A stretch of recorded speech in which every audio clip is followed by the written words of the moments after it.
Hello friends. बहुत बार ये देखने में आता है कि एक लड़का जिसकी शादी की उम्र हो गई है और एक लड़की जिसकी शादी की उम्र हो गई है, वो शादी नहीं कर रहे हैं। यानी कि वो करना तो चाहते हैं शादी, लेकिन वो शादी नहीं कर रहे हैं। हो सकता है कि वो कोई ऐसा लाइफ पार्टनर ढूंढ रहे हो जो कि सर्वगुण संपन्न हो। और मैं आपको बता दूं कि सर्वगुण संपन्न जैसी कोई चीज़ नहीं होती है। यानी कि no one is complete man. कोई भी व्यक्ति पूर्ण नहीं होता है, उसमें हमेशा कुछ ना कुछ कमियां होती हैं और उन कमियों को एक्सेप्ट करना ही जीवन होता है। तो दोस्तों, बने रहिए मेरे साथ इस वीडियो में। मैं आपके साथ शेयर करूंगा कि क्या कारण है कि इस तरह की प्रॉब्लम्स हमें देखने को मिलती है और उसका क्या सॉल्यूशन है। क्या कोई सॉल्यूशन है कि हम इस प्रॉब्लम को सॉल्व कर लें? अगर हम इस प्रॉब्लम को सॉल्व कर लेते हैं तो हमारी लाइफ थोड़ी इजी हो जाएगी। हमें पता चल जाएगा कि हमको शादी करनी है या नहीं करनी है, और करनी है तो कब करनी है, किससे करनी है, और नहीं करनी है तो क्यों नहीं करनी है।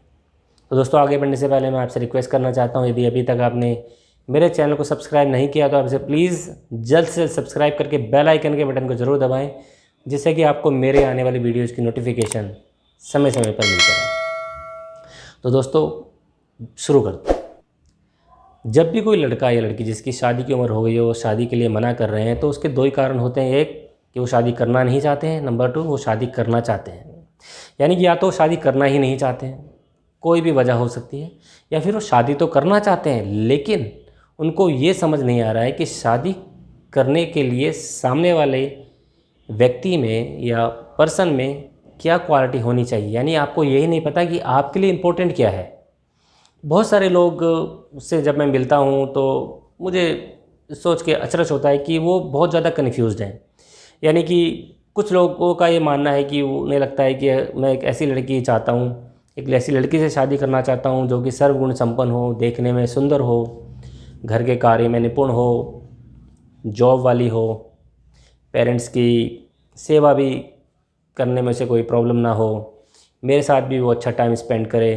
जब मैं घर आ जाऊँ ऑफिस से या अपने काम से तो मुझे पानी चाय ऑफ़र करे, मुझसे हमेशा मुस्कुरा के बात करे। तो ये कुछ एक्सपेक्टेशंस होती हैं लड़के की, कि वो कहता है कि हाँ, मुझे ये सब चीज़ें जिसमें मिलेंगी मैं तब शादी कर लूँगा।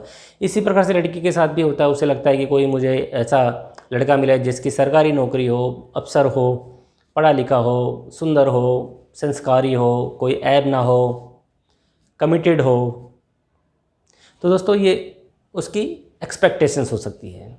अब प्रश्न यह है कि हमारी एक्सपेक्टेशंस और रियलिटी में ज़मीन आसमान का फ़र्क होता है। यानी कि हम जो एक्सपेक्ट कर रहे हैं वैसा हमें मिलेगा नहीं मिलेगा, इसकी कोई गारंटी नहीं है। तो ऐसे में अगर आप ये सोच रहे हैं कि आपको शादी करनी है या आपको आपके बच्चों की शादी करनी है, तो आपको ये समझना होगा कि सबसे इम्पोर्टेंट क्या है लड़के या लड़की के लिए। मान लीजिए हम ये कहते हैं कि लड़की के लिए सबसे ज़्यादा इम्पोर्टेंट यह है कि एक लड़का हो जो कि शरीफ हो, कमिटेड हो, और उसकी एक जॉब हो। बहुत ज़्यादा सुंदर ना हो तो भी चलेगा, जॉब सरकारी ना हो तो भी चलेगा। तो आपने इस चीज़ को समझ लिया कि हमें मेरे लिए इम्पोर्टेंट यह है कि एक ऐसा लड़का जिसकी जॉब हो, शरीफ हो, संस्कारी हो, ठीक ठाक हो। तो ये आपकी एक एक्सपेक्टेशन होगी, एक ये रिक्वायरमेंट होगी। और जब आप इस रिक्वायरमेंट को लेके जब आप चलेंगे आगे, आप रिलेशन में ढूंढेंगे अपने लिए रिश्ता, तो आपको कोई ना कोई ऐसा मिल जाएगा। उसी प्रकार से अगर लड़के को कोई लड़की से शादी करनी है और उसको लगता है कि नहीं, मुझको वर्किंग वुमेन चाहिए और बाकी चीज़ों में वो कंप्रोमाइज़ करने के लिए तैयार है, तो उसको एक वर्किंग वुमेन भी मिल जाएगी, वर्किंग लेडी भी मिल जाएगी, वर्किंग गर्ल भी मिल जाएगी।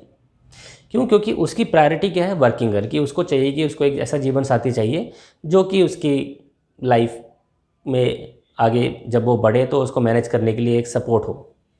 ऐसे में उसको कहीं ना कहीं कंप्रोमाइज़ करना पड़ेगा कि अगर उसे कोई सुंदर लड़की मिल जाती है तो बहुत अच्छी बात है, नहीं तो थोड़ा बहुत उसको मैनेज करना पड़ेगा कि हाँ भाई ठीक है, ज़्यादा सुंदर ना हो तो भी चलेगी, हाइट उसकी ज़्यादा ना हो तो भी चलेगी।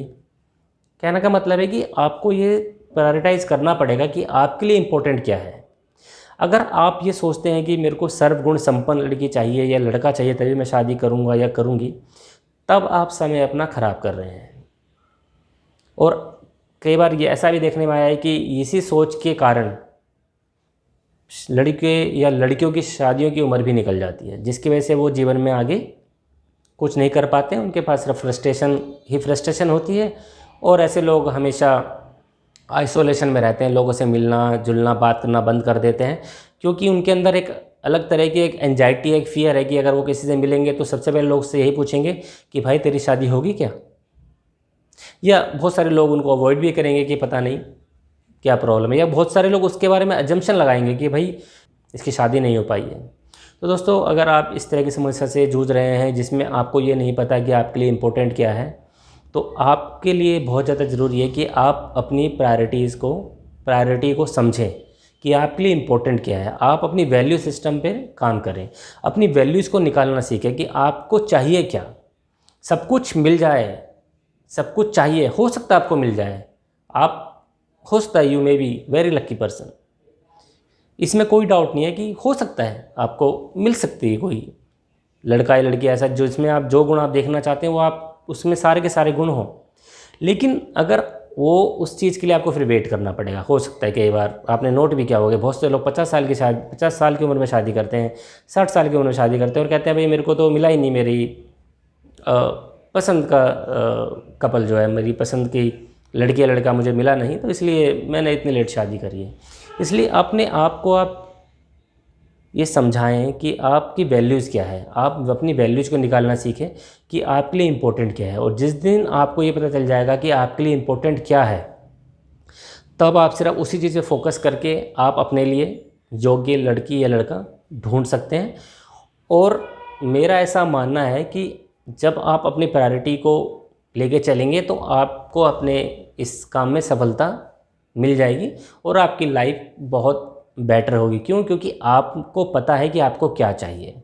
लेकिन ऐसे में अगर आप कंफ्यूज हैं, आपको लगता है कि नहीं मैं हर तरीके से चाहता हूँ, मुझे कंप्लीट एक पैकेज चाहिए, तो हो सकता है कि आपको निराशा मिले, क्योंकि कोई कंप्लीट नहीं होता है, कोई संपूर्ण नहीं होता है।